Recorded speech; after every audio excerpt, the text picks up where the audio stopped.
Hello everyone, ಎಲ್ಲರೂ ಹೆಂಗಿದ್ದೀರಾ? ದಿನಾನ enjoy ಮಾಡ್ತಾ ಇದ್ದೀರಾ ಅಂತ ಅನ್ಕೋತೀನಿ. If you are lucky, a dog will come into your life, steal your heart, and change everything. ಚಂದಾದಾರಿಗೆ ಎಲ್ರಿಗೂ ಮತ್ತೊಮ್ಮೆ ನಮ್ಮ ಚಾನಲ್ಗೆ ಸ್ವಾಗತ. ನಿಮಗೆಲ್ಲ ಧನ್ಯವಾದ ತಿಳಿಸ್ತಾ, ಇವತ್ತಿನ ವಿಷಯ ಏನು ಅಂತಂದರೆ, ನಾಯಿಗಳಿಗೆ ಪಾದದಲ್ಲಿರುವಂಥ ಕೂದಲು ಮತ್ತು ಉಗುರನ್ನ ಹೆಂಗೆ ಕತ್ತರಿಸ್ಬೇಕು ಅಂತ. ನೀವು ಸುಮಾರು ಸಲ ನೋಡಿರ್ಬೋದು, ನಾಯಿಗಳಿಗೆ ನೀವು ಉಗುರು ಕತ್ತರಿಸೋಕ್ಕೆ ಟ್ರೈ ಮಾಡಿದಾಗ ರಕ್ತ ಬಂದ್ಬಿಟ್ಟಿರುತ್ತೆ. ಯಾಕೆ ರಕ್ತ ಬಂದಿರುತ್ತೆ ಅಂದರೆ, ನೋಡಿ, ನೀವು ಇಷ್ಟುದ್ದ ಉಗುರಿತ್ತು ಅಂದರೆ ನೀವು ಬರೀ ಎಡ್ಜಸ್ ಮಾತ್ರ ಕಟ್ ಮಾಡಬೇಕು. ನೀವೇನಾದರೂ ಮೇಲ್ಗಡೆಗೆ ಏನಾದರೂ ಕಟ್ ಮಾಡಿಬಿಡ್ತು ಅಂದರೆ ನಾಯಿಗೆ ನೋವಾಗ್ಬಿಡುತ್ತೆ.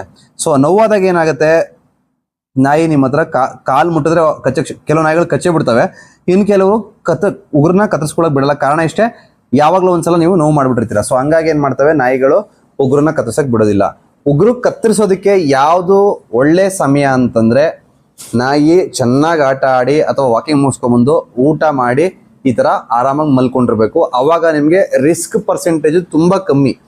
ಹೈಪರ್ ಆಕ್ಟಿವ್ ಆಗಿದ್ದಾಗ ನೀವೇನಾದರೂ ಕಟ್ ಮಾಡೋಕೆ ಹೋಯ್ತು ಅಂದರೆ ನಿಮ್ಗೇನು ಮಾಡುತ್ತೆ, ಅದು ಕಾಲನ್ನ ಮುಂದಿನ ಹಿಂದಿನ ಮಾಡೋಕ್ಕೋಗಿ ನೀವು ಅಕಸ್ಮಾತಾಗಿ ಅರ್ಜೆಂಟಲ್ಲಿ ಜಾಸ್ತಿ ಕಟ್ ಮಾಡಿಬಿಡ್ತೀರಾ.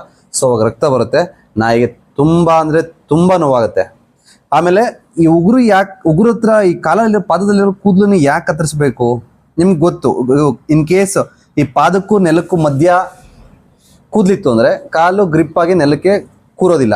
ನೆಲಕ್ಕೆ ಕಾಲು ಕೂರ್ಲಿಲ್ಲ ಅಂದರೆ ನಾಯಿದು ಈ ಕಾಲುಗಳು ಸ್ಲಿಪ್ ಆಗ್ತಾ ಹೋಗುತ್ತೆ. ಸ್ಲಿಪ್ ಆದಾಗ ಏನಾಗುತ್ತೆ, ಈ ಪಾರ್ಟ್ ಇದೆಯಲ್ಲ, ಈ ಪಾರ್ಟು ಅಗಲ ಅಂದರೆ ವೈಡ್ ಆಗ್ತಾ ಹೋಗುತ್ತೆ. ನೀವು ಕೆಲವು ನಾಯಿಗಳು ನೋಡಿರ್ಬೇಕು, ಹಿಂಗೆ ಕುತ್ಕೊಳ್ಳುತ್ತೆ.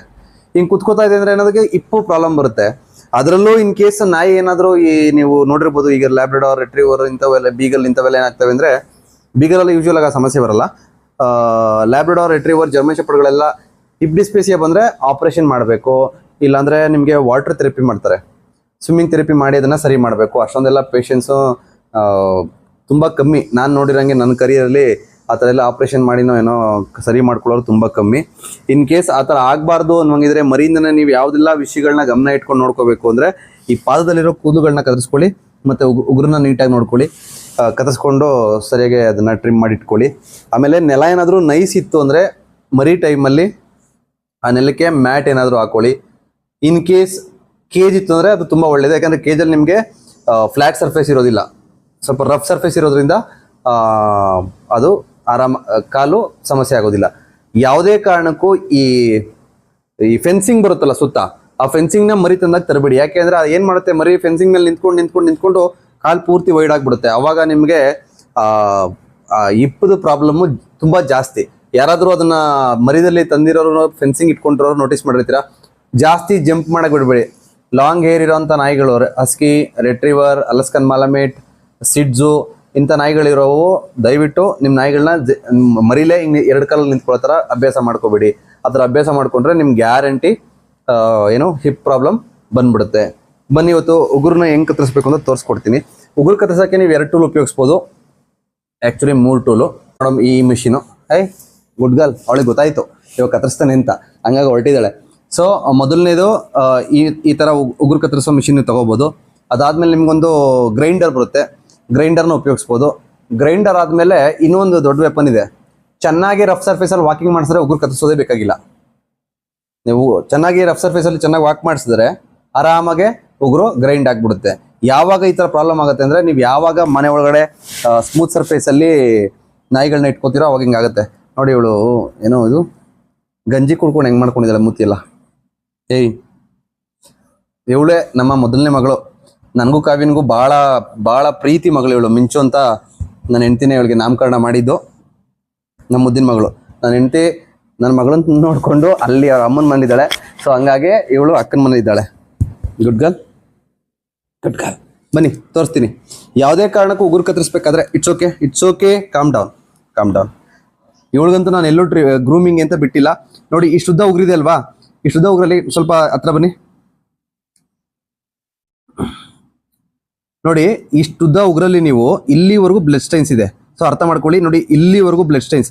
ಇನ್ ಕೇಸ್ ನೀವು ಅದನ್ನು ಕತ್ತರಿಸ್ಬಿಡ್ತು ಅಂದರೆ ವಿಪರೀತ ನೋವಾಗ್ಬಿಡುತ್ತೆ ಪೆಟ್ಟಿಗೆ, ವಿಪರೀತ ನೋವು. It's okay, calm down. Just ಇಷ್ಟನ್ನ ಕತ್ತರಿಸ್ತಾ ಇದ್ದೀನಿ. ನಿಮ್ಮ ನಾಯಿಲಿ ನೋಡಿ, ಇದರಲ್ಲಿ ಜಾಸ್ತಿ ಇದನ್ನ ವಿಡಿಯೋ ಮಾಡಬೇಕು ಅಂತ ಇದನ್ನ ಬಿಟ್ಕೊಂಡಿದ್ದೆ ನಾನು. ನಿಮ್ಮ ನಾಯಿ ಇಲ್ಲಿ ಇಷ್ಟುದ ಇರಲ್ಲ, ಹಂಗನ್ಬಿಟ್ಟು ನಾನು ಎಷ್ಟು ಕತ್ತರಿಸ್ತಾ ಅಷ್ಟು ಕತ್ತರಿಸಕ್ಕೆ ಹೋಗ್ಬೇಡಿ. ಇಲ್ಲಿ ನೋಡ್ಕೊಳ್ಳಿ, ನಿಮಗೆ ಬ್ಲಡ್ ಸ್ಟೈನ್ಸ್ ಕಾಣಿಸ್ತಾ ಇರಬೇಕು ನೋಡಿ, ಇಲ್ಲಿವರೆಗೂ ಬ್ಲಡ್ ಸ್ಟೈನ್ಸ್ ಇದೆ. ಇನ್ನು ಸ್ವಲ್ಪ ಮಾತ್ರ ಫುಲ್ಲು ವೈಟ್ ಇದೆ. ಆ ವೈಟ್ ಪೂರ್ತಿ ಕತ್ತರಿಸ್ಬೇಡಿ. ಆಮೇಲೆ ಇದನ್ನ ನೀವು ಕತ್ತರಿಸಿದ ಮೇಲೆ ಗ್ರೈಂಡ್ ಮಾಡ್ಕೋಬೇಕು. ಗ್ರೈಂಡ್ ಮಾಡಿಲ್ಲ ಅಂದ್ರೆ it's okay, it's okay, it's okay, it's okay, it's okay. Yes, good girl. ಈ ಥರ ಕತ್ತರಿಸ್ಕೊಂಡ್ರೆ ನಿಮಗೆ ಹರ್ಟ್ ಆಗೋದು ಮತ್ತು ನಾಯಿಗಳಿಗೆ ಸಮಸ್ಯೆ ತುಂಬ ಕಮ್ಮಿ. S, good girl. ಎಸ್, ನೀವು ಇನ್ ಕೇಸ್ ಇಲ್ಲಿವರು ಕತ್ತರಿಸ್ಬಿಡ್ತು ಅಂದರೆ ಸಿಕ್ಕಾಪಟ್ಟೆ ನೋವಾಗ್ಬಿಡುತ್ತೆ ಪೆಟ್ಟಿಗೆ. ಸೊ ಇಲ್ಲಿಂದ ಕೆಳಗಡೆ ಒಂದ್ಸಲ ಕತ್ತರಿಸ್ಕೊಳ್ಳಿ. ಈ ಶಾರ್ಪ್ ಎಡ್ಜಸ್ನ ನೀವು ಕತ್ತರಿಸ್ಕೋಬೇಕು. ಕತ್ತರಿಸ್ಕೊಂಡಿಲ್ಲ ಅಂದ್ರೆ ಏನಾಗುತ್ತೆ, ಮತ್ತೆ ನಿಮಗೆ ಪೆಟ್ಟು ಜಾಸ್ತಿ ಇನ್ನೂ ನೀವು ಅದ್ರ ಮೇಲೆ ನೆಗೆದಾಗ ತುಂಬ ಜಾಸ್ತಿ ಹರ್ಟ್ ಆಗುತ್ತೆ. ಸೊ ಹಂಗಾಗಿ ಈಗ ನಾನೇನು ತೋರಿಸಲ್ಲ ಆ ಪ್ಯಾಟರ್ನಲ್ಲಿ ಎಲ್ಲ ಉಗುರುಗಳನ್ನ ನೋ ಕಮೇರ್. ಆಯಿತು, ಮಲ್ಕೊ ಮಲ್ಕೊ ಮಲ್ಕೊ ಮಲ್ಕೊ ಮಲ್ಕೊ, ಮುದ್ದು ಮಾಡ್ತೀನಿ ಮಲ್ಕೊ, ಮುದ್ದು ಮಾಡ್ತೀನಿ ಮಲ್ಕೊ. ಹಾಂ, ಗುಡ್ ಗರ್ಲ್, ಗುಡ್ ಗರ್ಲ್. ನೋಡಿ ಈ ಕಾಲಲ್ಲಿ ಇಲ್ಲಿ ಇದೆಯಲ್ಲ ಕೂದಲು, ಇದನ್ನೆಲ್ಲ ಕತ್ತರಿಸ್ಬೇಕು. ಕತ್ತರಿಸ್ಕೊಂಡಿಲ್ಲ ಅಂದ್ರೆ ಏನಾಗುತ್ತೆ, ಇರಮ್ಮ, ಇಟ್ಸ್ ಓಕೆ, ಕಾಮನ್ ಮಿಂಚು ಇಂಚು, ಗುಡ್ ಗರ್ಲ್. ಅಯ್ಯೋ ಏನಿಲ್ಲ, ಇರಮ್ಮ ಇರಮ್ಮ. ಇಲ್ಲಿ ನೋಡಿ, ಈ ಥರ ಕತ್ತರಿಸ್ಕೋಬೇಕು. ನೀವೇ ಕುಡಿಸ್ಕೊಂಡು ಪುರ್ಸೊತ್ತಾಗಿದ್ದಾಗ ಕತ್ತರಿಸ್ಕೊಳ್ಳಿ. ಸಾಧ್ಯವಾದರೆ ಚೆನ್ನಾಗಿ ವಾಕ್ ಮಾಡಿಸ್ಬಿಟ್ಟು ಆಮೇಲೆ ಮಾಡಿ, ಯಾಕಂದರೆ ಸುಸ್ತಾಗಿರುತ್ತೆ. ಸೊ ನಿಮಗೆ ಇದನ್ನ ಎಸಿಟೇಟ್ ಮಾಡೋ ಲೆವೆಲ್ ತುಂಬ ಕಮ್ಮಿ, ಆರಾಮಾಗಿ ಮಾಡಿಸ್ಕೊಳುತ್ತೆ, ಏನು ತೊಂದರೆ ಇಲ್ಲ. ಸೊ ಇದನ್ನೆಲ್ಲ ನೀವು ಕತ್ತರಿಸ್ಕೋಬೇಕು. ಎಷ್ಟು ಕತ್ತರಿಸ್ಕೋಬೇಕು ಅಂದರೆ ನಿಮ್ಗೆ ಜಸ್ಟ್ ಅವಳದು ನಾಯಿದು ಪಾ ಇದೆಯಲ್ಲ, ಆ ಪಾ ಬಂದು ನೆಲಕ್ಕೆ ಟಚ್ ಆಗಬೇಕು, ಮಧ್ಯದಲ್ಲಿ ಕೂದಲಿರಬಾರ್ದು, ಅಷ್ಟಂತೂ ಕಟ್ ಮಾಡ್ಕೋಬೇಕು ನೀವು. ಗುಡ್ ಗರ್ಲ್, ಮುಂಚಿಸೆ ಗುಡ್ ಗರ್ಲ್. ನೋಡಿ ಇವನ್ನೆಲ್ಲ ನೀವು ಮಾರ್ಕ್ ಮಾಡ್ಕೋಬೇಕು. ಅಂದರೆ ಇವಾಗ ಗುಡ್ ಗರ್ಲ್ ಹೇಳೋದು, ಸುಮ್ಮನೆ ರ್ಯಾಂಡಮಾಗಿ ಓಡಾಡ್ತಾ ಗುಡ್ ಗರ್ಲ್ ಹೇಳ್ತಿರಲ್ಲ, ಗುಡ್ ಬಾಯ್ ಹೇಳ್ತಿರಲ್ಲ, ಹಂಗಲ್ಲ. ಈ ಥರ ಎಲ್ಲ ಅದನ್ನ ನಿಮ್ಮ ಹತ್ರ ಬಿಹೇವ್ ಮಾಡಿದಾಗೆಲ್ಲ ಗುಡ್ ಗರ್ಲ್ ಅಥವಾ ಗುಡ್ ಬಾಯ್ ಹೇಳಿದ್ರೆ ನಿಮಗೆ ಅದಕ್ಕೆ ಚೆನ್ನಾಗಿ ಅಸೋಸಿಯೇಟ್ ಆಗುತ್ತೆ ವರ್ಡ್ಸು. ಸೊ ಹಂಗಾಗಿ ಇದನ್ನೆಲ್ಲ ಚೆನ್ನಾಗಿ ಕತ್ತರಿಸ್ಕೊಳ್ಳಿ. ಚೆನ್ನಾಗಿರೋ ಕತ್ರಿ ತಗೊಳ್ಳಿ. ತುಂಬ ಈ ಪಾರ್ಟ್ ಶಾರ್ಟ್ರ ತಗೊಂಡು ನೀವು ಶಾರ್ಪ್ ಆಗಿರೋ ತೊಗೊಂಡ್ರೆ ಚುಚ್ಚಿಬಿಡ್ತೀರಾ. ಅಕಸ್ಮಾತ್ ನಾಯಿನೇ ಹಿಂಗೆ ಮಾಡಿಬಿಡುತ್ತೆ ಕಾಲನ್ನ, ಅವಾಗ ಚುಚ್ಚಿಬಿಟ್ರೆ ಮತ್ತೆ ಇನ್ನೊಂದ್ಸಲ ನಿಮ್ಮ ಹತ್ರ ಕಟ್ ಮಾಡಿಸ್ಕೊಳ್ಳಲ್ಲ. ಸೊ ಇದನ್ನೆಲ್ಲ ನೀವು ದಿನ ಅಭ್ಯಾಸ ಮಾಡಿಸ್ಬೇಕು. ಸುಮ್ಮನೆ ಹಿಂಗೆ ಕತ್ರಿ ತೊಗೊಂಡು ಹೋಗ್ಬಿಟ್ಟು ಅದನ್ನು ಮುಟ್ಸೋದು, ಕತ್ತರಿಸ್ಬಾರ್ದು, ಸುಮ್ಮನೆ ಮುಟ್ಸ್ಬೇಕು. ಹಿಂಗೆ ಮುಟ್ಸಿ ಮಾಡಿ ಅದಕ್ಕೆ ಒಬ್ಬಡು ಏನು ಮಾಡಲ್ಲ ಅವರು ಅಂದ್ಕೊಂಡು ಆರಾಮಾಗಿ ಮಲ್ಕೊಳ್ಳೋಕೆ ಶುರು ಮಾಡುತ್ತೆ. ನೀವೇನಾದರೂ ಅಪರೂಪಕ್ಕೆ ಒಂದ್ಸಲ ಇವತ್ತು ಪುರ್ಸೋದಾಗಿದ್ದೀನಿ ಮಾಡ್ಬಿಡ್ತೀನಿ ಎಲ್ಲ ಅಂತ ಹೋದ್ರೆ ಯಾವುದೇ ಕಾರಣಕ್ಕೂ ನಿಮ್ಮ ಹತ್ರ ಮಾಡಿಸ್ಕೊಳ್ಳಲ್ಲ. ಇದನ್ನೆಲ್ಲ ನೀವು ಗ್ರೂಮರ್ ಹತ್ರನೇ ಹೋಗಿ ಮಾಡಿಸ್ಕೋಬೇಕು ಅಂತ ಏನಿಲ್ಲ, ನೀವೇ ಆರಾಮಾಗಿ ಮನೇಲಿ ಮಾಡ್ಕೋಬೋದು. ಅವಳು ಆರಾಮಾಗಿ ಮಲ್ಕೊಂಡೇ ಬಿಟ್ಲು.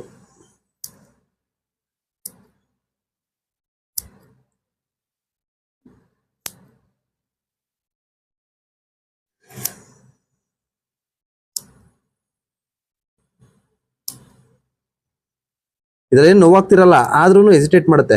ಆಮೇಲೆ ಇನ್ನೊಂದು ಭಾಳ ಇಂಪಾರ್ಟೆಂಟ್ ವಿಷಯ ನೋಡಿ, ಶೇಕ್ ಹ್ಯಾಂಡ್ ಏನಕ್ಕೆ ಕಲಿಸ್ತೀವಿ ನಾವು ಅಂದರೆ, ಶೇಕ್ ಹ್ಯಾಂಡ್ ಬಂದು ನಾಯಿ ನಮ್ಮನ್ನು ಗ್ರೀಟ್ ಮಾಡಲಿ ಅಂತೆಲ್ಲ ಕಲಿಸೋದು. ಇದಕ್ಕೆಲ್ಲ ಆರಾಮಾಗದ ದೇಹನ ನಮಗೆ ಹ್ಯಾಂಡ್ ಓವರ್ ಮಾಡಲಿ ಅಂತ ಇದನ್ನೆಲ್ಲ ಮಾಡೋಕ್ಕೆ. ಮುಂಚೆ ಬೇಟೆ ಕರ್ಕೊಂಡು ಹೋಗ್ತಾಯಿದ್ರು, ಬೇಟೆ ಕರ್ಕೊಂಡು ಹೋದಾಗ ಕಾಲ್ಗೆ ಏಟಾಗ್ತಾಯಿತ್ತು, ಆವಾಗ ಕಾಲ್ಗೆ ಗಾಯ ಆಗ್ತಾಯಿತ್ತು, ಅದನ್ನು ಸರಿ ಮಾಡಬೇಕಾಗಿತ್ತು. ಅವಾಗೆಲ್ಲ ಉಗುರು ಕಟ್ ಮಾಡೋ ಅಂಥ ಕಲ್ಚರ್ ಇರಲಿಲ್ಲ, ವಾಕಿಂಗ್ ಕರ್ಕೊಂಡು ಹೋಗೋಂಥ ಕಲ್ಚರು ಇರಲಿಲ್ಲ. ಯಾಕಂದರೆ ಎಲ್ಲ ನಾಯಿಗಳು ಕೆಲಸಕ್ಕೋಸ್ಕರ ಬ್ರೀಡ್ ಮಾಡಿರೋದು, ಅಂದರೆ ಶುರು ಮಾಡಿರೋದು. ಸೊ ಅವಾಗ ಅವಶ್ಯಕತೆ ಇರಲಿಲ್ವಲ್ಲ. ಅವಾಗ ಬೇಟೆಗೆ ಯೂಶ್ವಲಾಗಿ ಹೋಗೋದ್ರಿಂದ ಏನಾದರೂ ಕಾಯಲ್ಲಿ ಗಾಯನೋ ಅಥವಾ ಇನ್ನೊಂದು ಏನೋ ಆಗ್ತಾ ಇರ್ತಿತ್ತು. ಅವಾಗ ಅದನ್ನು ಸರಿ ಮಾಡೋದಕ್ಕೆ ಅಂತ ಹೇಳಿ ನಾಯಿ ಹೆಸಿಟೇಟ್ ಮಾಡದೆ ಅದ್ರ ದೇಹನ ನಿಮ್ಗೆ ಹ್ಯಾಂಡ್ ಓವರ್ ಮಾಡಲಿ ಅಂತ ಹ್ಯಾಂಡ್ ಶೇಕ್ ಅನ್ನೋ ಕಮಾಂಡ್ ಬಂದಿದ್ದು. ಅದನ್ನೆಲ್ಲ ಇವತ್ತು ನಾವು ಮನೆಗೆ ಬಂದ ತಕ್ಷಣ ಹ್ಯಾಂಡ್ ಶೇಕ್ ಕೊಡುತ್ತೆ ಬೇರೆಯವ್ರಿಗೆ ಅಂದ್ಬಿಟ್ಟು ಶುರು ಮಾಡ್ಕೊಂಡಿದ್ದೀವಿ. ಇಟ್ಸ್ ಓಕೆ, ಕಾಲಕ್ಕೆಲ್ಲ ಬದಲಾಗಬೇಕು. ಬದಲಾಗೋ ಜೊತೆಗೆ ನೀವು ನೋಡಿ ಇದನ್ನೆಲ್ಲ ಹಿಂಗೆ ನೀಟಾಗಿ ಕಟ್ ಮಾಡಿಕೊಂಡ್ರೆ ಆವಾಗ ಇದನ್ನು ಬೇಕು ಅಂತಲೇ ನಾನು ಬಿಟ್ಕೊಂಡಿದ್ದೆ ಕಟ್ ಮಾಡಿ ವಿಡಿಯೋ ಮಾಡಬೇಕು ಅಂತ. ಸೊ ಹಂಗಾಗಿ ಇಷ್ಟೊಂದು ಜಾಸ್ತಿ ಬೆಳ್ಕೊಂಡಿದೆ. ಉಗುರು ಅಷ್ಟೇ ಹಂಗೆ ಬಿಟ್ಟಿದ್ದೆ, ಒಂದು ಟೂ ಮಂತ್ಸಿಂದ ಕಟ್ ಮಾಡ್ದೇನೆ. ಇಲ್ಲಾಂದರೆ ನಿಮಗೆ ತುಂಬ ಕಮ್ಮಿ ಇದ್ದಾಗ ನಾನು ಏನಾದರೂ ಕಟ್ ಮಾಡೋಕೆ ಹೋದ್ರೆ ಏನಾಗುತ್ತೆ, ಅದಕ್ಕೆ ನೋವಾಗೋ ಚಾನ್ಸಸ್ ಜಾಸ್ತಿ ಇರುತ್ತೆ, ಅಥವಾ ನಿಮ್ಗೆ ಅರ್ಥ ಆಗಲ್ಲ. ನನಗೆ ಬ್ಲಡ್ ಸ್ಟೈನ್ಸ್ ಆಗಲಿ ಇನ್ನೊಂದಾಗಲಿ ತೋರ್ಸೋಕ್ಕಾಗಲ್ಲ ನಿಮಗೆ. ಸೊ ಹಂಗಾಗಿ ಇದನ್ನು ಬಿಟ್ಟು ಕಟ್ ಮಾಡ್ತಾಯಿದ್ದೀನಿ. Okay, calm down.